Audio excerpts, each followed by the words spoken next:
कुठे कटुता नसेल।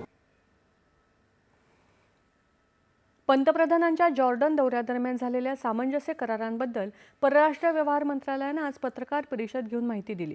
येत्या 5 वर्षात द्विपक्षीय व्यापार दुप्पट करून 5 अब्ज अमेरिकी डॉलर्स मूल्यापर्यंत नेण्याचा प्रस्ताव पंतप्रधान मोदी यांनी काल जॉर्डनमधल्या शिष्टमंडळ स्तरीय चर्चेत मांडला। या दौऱ्यात विविध सामंजस्य करारांना अंतिम स्वरूप देण्यात येतंय। यामध्ये ऊर्जा, जलव्यवस्थापन आणि सांस्कृतिक संबंधांचा समावेश आहे। पुनर्नवीकरणक्षम ऊर्जा तंत्रज्ञान करारामुळे हरित हायड्रोजनबद्दलच्या सहकार्याला चालना मिळेल। 2025 ते 29 या काळात सांस्कृतिक देवाणघेवाण करण्यासाठी करार झाला। जॉर्डनमधील पेट्रा आणि महाराष्ट्रातील वेरूळ लेणी या 2 स्थळांवर पर्यटन, सामाजिक संबंध आणि सांस्कृतिकतेला चालना देण्याचा करारही झाला। उभय देशांनी खतांच्या क्षेत्रात विशेषतः फॉस्फेटविषयी सहकार्याचा पुनरुच्चार केला।